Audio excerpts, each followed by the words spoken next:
Listeners, पिछले video में हम लोगों ने देखा बायो सेवर्ट्स लॉ और उसके एप्लीकेशंस पे बेस्ड कुछ क्वेश्चंस, और अब हम इस वीडियो में देखने जा रहे हैं बायो सेवर्ट्स लॉ के एप्लीकेशन पे based magnetic field due to a current carrying circular loop या कॉइल। तो दोस्तों ये बहुत इंपॉर्टेंट है एग्ज़ाम के लिए, और एग्ज़ाम में इससे एक दो क्वेश्चन ज़रूर आते हैं। तो हम लोग सबसे पहले इसका पूरा कॉन्सेप्ट समझेंगे और इस पे बेस्ड कुछ बहुत ही इंपॉर्टेंट न्यूमेरिकल्स करेंगे। तो इससे पहले अगर आप मेरे चैनल पर नए हैं तो मेरे चैनल को सब्सक्राइब करिए, और अगर आपको ये वीडियो पसंद आए तो आप इसको ज़्यादा से ज़्यादा शेयर करिए। अगर आपको वीडियो पसंद आता है तो आप जो है चैनल को बिना सब्सक्राइब किए ना जाइएगा। तो चलते हम इस वीडियो में आगे बढ़ते हैं। आपको पता है कि अगर कोई करंट कैरिंग वायर होता है तो वो एक मैग्नेट के तरीके से बिहेव करता है, यानी उसकी एक मैग्नेटिक फील्ड होती है। तो यहाँ करंट कैरिंग लूप भी तो एक करंट कैरिंग वायर से ही बनेगा, तो उस करंट कैरिंग लूप की वजह से भी एक मैग्नेटिक फील्ड होगी। तो अब अगर हमें इस करंट कैरिंग लूप की एक्सिस पे मैग्नेटिक फील्ड निकालना हो, जैसे ये सेंटर है इस लूप का, तो ये इसकी एक्सिस कहलाएगी, और हमने मान लिया कि इसकी एक्सिस पे किसी पॉइंट P पर हमको मैग्नेटिक फील्ड फाइंड करनी है। पॉइंट P पर मैग्नेटिक फील्ड फाइंड करने का जो फार्मूला होता है that is B equals to mu naught IA square upon 2 times A square plus R square to the whole power 3/2, where A क्या है भाई? A is the radius of this loop. तो इस फार्मूले को डिराइव करने के लिए आप मेरा एक दूसरा वीडियो देख सकते हैं, मैंने उस सेपरेट वीडियो में इसके डेरिवेशन को एक्सप्लेन किया हुआ है। अगर हम बात किसी कॉइल की बात करें जिसमें n number of identical turns हो, तो उसके लिए हम इस फार्मूला को n से मल्टीप्लाई कर देंगे, क्योंकि ये 1 लूप के लिए है। तो n लूप की कॉइल के लिए क्या होगा? Mu naught n IA square upon 2 times A square plus R square to the whole power 3/2। अगर हम बात करें इसके सेंटर पे मैग्नेटिक फील्ड की, तो एट सेंटर, भाई सेंटर पर आप बताओ ये स्मॉल r जीरो नहीं हो जाएगा, यानी केवल रेडियस बचेगी, यानी कि ये पॉइंट P यहाँ पे आ जाएगा O पर, तो ये स्मॉल r जीरो हो जाएगा।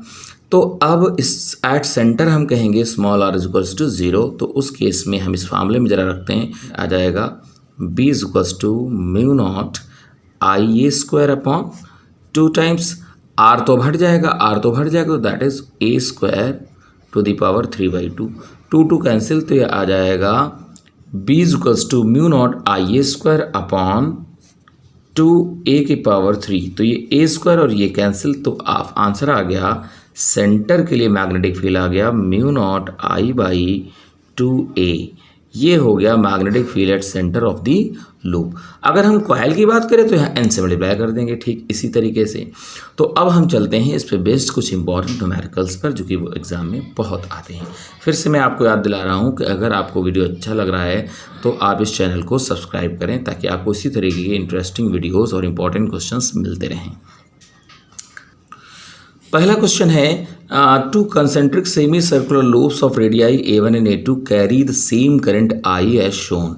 यानी दो सेमी सर्कुलर लूप हैं, देखो ये जो एक ये वाला है जिसकी रेडियस A1 है, एक ये वाला है जिसकी रेडियस A2 है, और इनका कॉमन सेंटर O है, यानी सेंटर दोनों का ही सेंटर सेम है O, इसीलिए इन्हें कंसेंट्रिक सेमी सर्कुलर लूप कहा गया है। कह रहा है इस कॉमन सेंटर O पर आप मैग्नेटिक फील्ड फाइंड करो। तो आप क्या करेंगे भाई? देखो ये जो स्ट्रेट वायर है RS, ये जो स्ट्रेट पोर्शन RS और QP है, ये तो इसकी लाइन में ही पढ़ते हैं, O की लाइन में पढ़ते हैं, यानी अगर हम इसको ज्वाइन करें तो देखो सेम लाइन पे ये पढ़ रहे हैं। तो आपको पता है किसी वायर की सेम लाइन पर मैग्नेटिक फील्ड जीरो होती है, क्योंकि वो जीरो एंगल बनाता है वहाँ पे। तो अब क्या होगा, इस RS और QP की वजह से कोई मैग्नेटिक फील्ड तो होगा नहीं यहाँ पे, यानी कि केवल इन दो सेमी सर्कुलर लूप की वजह से मैग्नेटिक फील्ड यहाँ ऊपर होगी, यानी ये दो सेमी सर्कुलर आर्क्स की वजह से ही ऊपर मैग्नेटिक फील्ड होगी। तो अब जरा मैं मान लेता हूँ B1 क्या होगा, यानी पहली आर्क की वजह से मैग्नेटिक फील्ड क्या होगी, B1। आपको पता है कि सर्कुलर लूप की वजह से मैग्नेटिक फील्ड सेंटर पे होती म्यू नॉट I/2A, लेकिन यहाँ सेमी सर्कुलर लूप है तो हम इसको क्या कर देंगे, इसको हाफ से मल्टीप्लाई कर देंगे, तो आएगा हाफ म्यू नॉट I/2A। अब क्योंकि पहले लूप के लिए हम बात करें तो पहले लूप के लिए बन जाएगा A1। अब इसी तरीके से B2 क्या हो जाएगा, B2 हो जाएगा हाफ म्यू नॉट I/2A2। यानी इसकी रेडियस A2 है। अब अगर आप देखो तो ये क्या है भाई, इसमें करंट इस तरफ फ्लो कर रही है, तो अगर मैग्नेटिक फील्ड O पर देखोगे तो आप क्या करोगे, right hand palm rule apply करोगे। तो राइट हैंड पाम रूल क्या कहता है कि अगर हम करंट की तरफ थंब कर दें, फिंगर्स कर दें पॉइंट की तरफ, देखो ये पॉइंट की तरफ हमने फिंगर्स कर दी, इस तरीके से पॉइंट की तरफ फिंगर्स कर दी और करंट की तरफ इस तरफ थंब कर दिया, तो देखो आप करके जब देखोगे तो you will get that palm नीचे आ गई है, तो अब यानी कि फील्ड इनवर्ट्स होगी। तो यहाँ इसकी फील्ड किधर हो गई, इसकी फील्ड हो गई इनवर्ट्स। इनवर्ट्स का मतलब होता है भाई हम क्रॉस बना देंगे, इनवर्ट्स फील्ड हो गई। लेकिन अब अगर इसमें करंट है अपोजिट तो इसकी फील्ड किधर होगी, आउटवर्ड। जब अगर करंट रिवर्स कर देंगे तो फील्ड रिवर्स हो जाती है, यानी आउटवर्ड। आउटवर्ड फील्ड को हम लोग डॉट से डिनोट कर सकते हैं। तो अब क्योंकि ये inward magnetic field, outward magnetic field है, तो आप क्या करेंगे, रिजल्टेंट कैसे निकलेगा, जब दो वेक्टर अपोजिट होते हैं तो रिजल्टेंट निकलता है दोनों के सब्ट्रैक्शन से। तो हम क्या कर देंगे, बी नेट जो होगा that would be B2 minus B1 या B1 माइनस B2। अब बड़ा कौन होगा भाई, इसमें देखो म्यू नॉट I और 2 ये सब तो कॉमन है, केवल रेडियस ही जो है डिफरेंट है। तो आप बताओ रेडियस इनवर्स में है B के, यानी कि जिसकी रेडियस ज़्यादा होगी उसकी फील्ड कम होगी, जिसकी रेडियस कम होगी उसकी फील्ड ज़्यादा होगी। तो रेडियस किसकी ज़्यादा, A2 ज़्यादा है, तो यानी कि इसकी फील्ड B2 कम होगी और B1 ज़्यादा होगी। तो यानी नेट फील्ड B हो जाएगा B1 माइनस B2, ज़्यादा में से कम वाला घटा दिया। तो इसमें से जब ये घटाओगे तो कॉमन ले लेते हैं, देखो सब कुछ तो कॉमन है, यानी कि म्यू नॉट I कॉमन है भाई, म्यू नॉट I कॉमन है और ये 2 टू ज़ा 4 भी कॉमन मिल रहा है। तो बचा क्या, उसमें बचा 1/A1, इसमें बचा 1/A2, ये आंसर आ गया। और अच्छी इसकी डायरेक्शन किधर होगी, बड़े वाले की तरफ डायरेक्शन रहती। बड़ा वाला कौन था, B1 में से तुमने घटाया था ना, तो B1 की तरफ मैग्नेटिक फील्ड होगी। मतलब कहने का ये है कि मैग्नेटिक फील्ड इनवर्ट्स होगी, क्रॉस, यानी कि क्रॉस का मतलब होता है इनवर्ट्स मैग्नेटिक फील्ड होगी। तो ये बहुत इंपॉर्टेंट क्वेश्चन था। चलते हैं हम अगले वीडियो की तरफ, तब तक आपने अगर चैनल को सब्सक्राइब नहीं किया है तो इसको आप सब्सक्राइब के लिए मैं फिर से आपको याद दिलाता हूँ। दोस्तों बहुत ही इंपॉर्टेंट क्वेश्चन हम देख रहे हैं और क्वेश्चन नंबर 3 हमारा है कि the figure shows 2 semi circular current loops with radii A1 and A2, find the B net at the common centre O। यानी अब फिर से हमें इस कॉमन सेंटर O पर मैग्नेटिक फील्ड फाइंड करनी है। यानी इन दोनों लूप्स के जो सेंटर्स हैं वो कॉमन है, यानी O ही है, और दोनों में करंट भी सेम फ्लो कर रही है। तो अब हमें बात करनी है नेट मैग्नेटिक फील्ड की इस पर। अब अच्छा एक बात बताओ जरा, ये जो स्ट्रेट पोर्शन ये वाला और ये वाला है, इसकी वजह से O पर मैग्नेटिक फील्ड जीरो होगी, क्योंकि ये इसकी लाइन में पड़ रहे हैं, यानी लीनियर हैं तो जीरो एंगल बनाएंगे उससे, तो मैग्नेटिक फील्ड बायो-सेवर्ट्स लॉ से क्या होगा, जीरो होगा। तो अब मैग्नेटिक फील्ड केवल 2 ही आर्क्स की वजह से होगी, ये इस सेमी सर्कुलर लूप की वजह से और एक इस सेमी सर्कुलर लूप की वजह से होगी।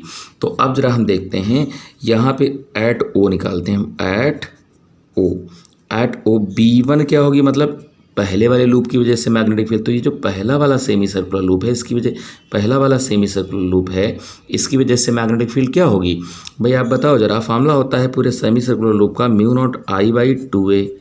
तो अब यहाँ क्योंकि सेमी सर्कुलर लूप है तो हाफ से मल्टीप्लाई कर देंगे, पहले लूप के लिए हम लोग A1 कह रहे हैं। अच्छा इसी तरीके से B2 क्या हो जाएगा, ये हो जाएगा हाफ म्यू नॉट I/2a2, पिछले क्वेश्चन की तरीके से। अब आप बताइए जरा B1 क्या है, इसमें करंट इस तरफ फ्लो कर रही है, पॉइंट इधर पड़ रहा है, तो राइट हैंड पाम रूल से देखो जरा, हम करंट की तरफ ये थंब कर देंगे राइट हैंड का, और पॉइंट O की तरफ ये फिंगर्स कर देंगे। पॉइंट O ऊपर पड़ रहा है तो ऊपर की तरफ फिंगर्स ऐसे कर दी और थंब कर दी हमने लेफ्ट साइड। तो बताइए पाम किधर आ गया, पाम देखो किधर आ गया, नीचे आ गया, इनवर्ट्स आ गया। तो मैग्नेटिक फील्ड हो जाएगी यहाँ पे इसकी वजह से inwards magnetic field. Inward magnetic field को हम क्रॉस से दिखाते हैं। और अगर ऊपर वाली आर्क की वजह से देखेंगे तो भी आपको पता चलेगा कि मैग्नेटिक फील्ड क्या है, इनवर्ट्स ही होगी। देखो करंट की तरफ मैंने थंब कर लिया और फिंगर्स कर दी हमने पॉइंट की तरफ, तो इस तरीके से कर दिए, देखो पाम नीचे आ जाएगी इस तरीके से इनवर्ट्स, तो इसकी वजह से भी मैग्नेटिक फील्ड इनवर्ट्स होगी। तो अब इस क्वेश्चन में दोनों ही मैग्नेटिक फील्ड इनवर्ट्स आ रही है, नहीं सेम डायरेक्शन में आ रही है। तो नेट मैग्नेटिक फील्ड कैसे आएगा, बी नेट आएगा दोनों के एडिशन से, B1 प्लस B2, क्योंकि दोनों ही की डायरेक्शन सेम है। तो अब क्या होगा, इसको जब हम ऐड करेंगे तो म्यू नॉट I तो दोनों में कॉमन है। अच्छा ये 2 टू ज़ा 4 भी दोनों में कॉमन मिल रहा है, तो क्या बचेगा, ब्रैकेट में बचेगा 1/A1, इसमें 1/A1 बचा, इसमें क्या बचेगा 1/A2।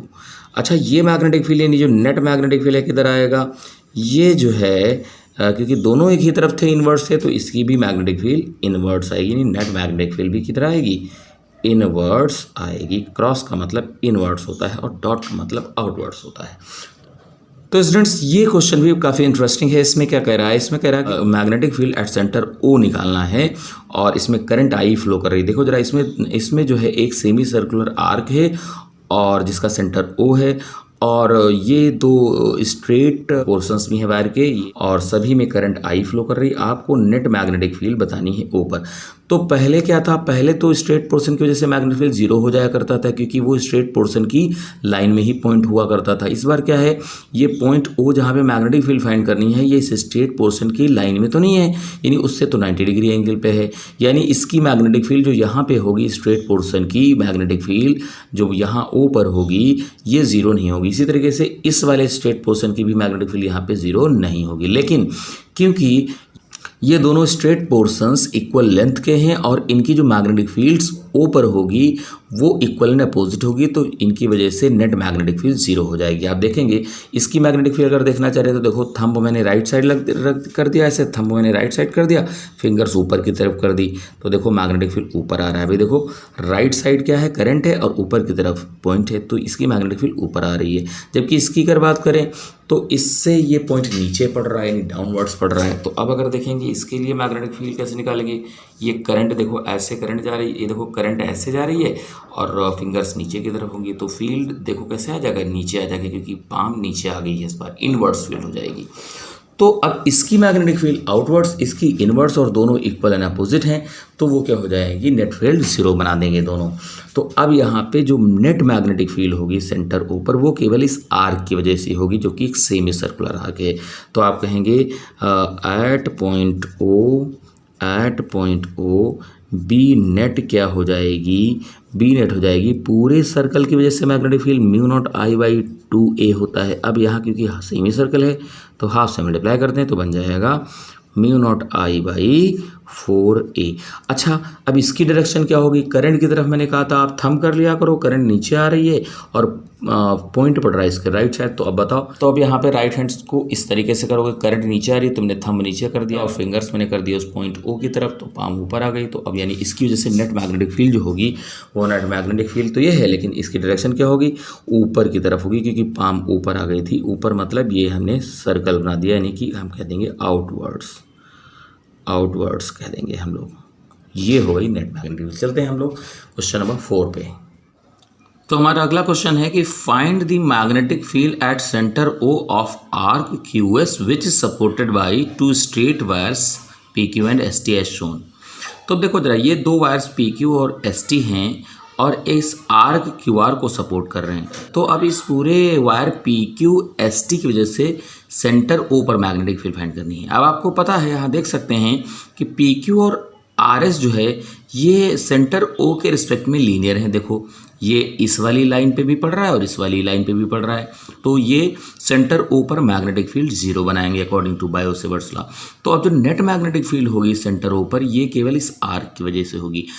अब आपको पता है कि मैग्नेटिक फील्ड जो किसी पूरे सर्कुलर लूप की वजह से होती है सेंटर पर, that is mu not I upon 2a, जहाँ a रेडियस है उस लूप की। तो अब पूरा जो है सर्कल सेंटर पर 360 डिग्री एंगल बनाता है, उसमें से हमें कितना एंगल लेना है, 60 डिग्री। तो हम लिख लेते हैं यानी 60 डिग्री आउट ऑफ 360। तो अब ये 1 जा एंड दिस इज 6 जा। हम इसको लिख सकते हैं 1/6 म्यू नॉट की वैल्यू होती है 4 pi into 10 to the power -7, ये क्वेश्चन में दी रहती है, और अपॉन 2 आई कितना दिया है, आई दिया है 5 एम्पियर, तो इंटू 5 अपॉन ए रेडियस कितनी दी है इस आर्क की, इस आर्क की रेडियस कितनी दी है 10 सेंटीमीटर, यानी कि 0.10 मीटर। तो पॉइंट हटाया, ये 0 पर बढ़ गए, 0 0 कैंसिल, 2 2 जा एंड दिस इज 2 1 जा एंड दिस इज 2 3 जा। तो ये आ गया आपका 5 1 जा 5 and divided by 3 into 10 to the power -7 tesla. और इसकी डायरेक्शन हो जाएगी राइट हैंड पाम रूल की हेल्प से आप देख सकते हैं, इसकी डायरेक्शन हो जाएगी इनवर्ड्स। तो इस तरीके से हम लोगों ने ये क्वेश्चन भी कर लिया। ये काफ़ी इंपॉर्टेंट क्वेश्चन ये भी था। चलते हैं हम अगले क्वेश्चन की तरफ। तो इसी तरह का क्वेश्चन नंबर 5 देखते हैं। Compute the magnetic field at the centre O of the given current carrying bent wire. तो अब यहाँ पे भी देखो जरा, करंट कैरिंग बेंट वायर दिया हुआ है। यहाँ पे अभी आपका क्या हो जाएगा, इस पोर्शन और इस पोर्शन की वजह से यहाँ पे मैग्नेटिक फील्ड सेंटर ओ पर मैग्नेटिक फील्ड 0 हो जाएगी, क्योंकि ये इनसे क्या है, लीनियर है। अब केवल 2 ही आर्क की वजह से मैग्नेटिक फील्ड होगी, एक होगी इसकी वजह से, एक होगी इसकी वजह से, और दोनों को आप फाइंड कर लेना और net magnetic field find out करिएगा और हमें कमेंट बॉक्स में बताइएगा कि आपका आंसर कितना आया। फिर मैं आपको बताऊंगा एक आंसर सही था या गलत था। तो ये क्वेश्चन आपको अपने आप से करना है। अगर आपको ये वीडियो पसंद आया हो तो आप इस चैनल को, मेरे चैनल को सब्सक्राइब करिए और इस वीडियो को ज़्यादा से ज़्यादा फ्रेंड्स में शेयर करिए। और ऐसे ही इम्पॉर्टेंट क्वेश्चंस देखने के लिए हमारे वीडियोस को लगातार देखते रहिए। Thank you so much. मिलते हैं अगले वीडियो में।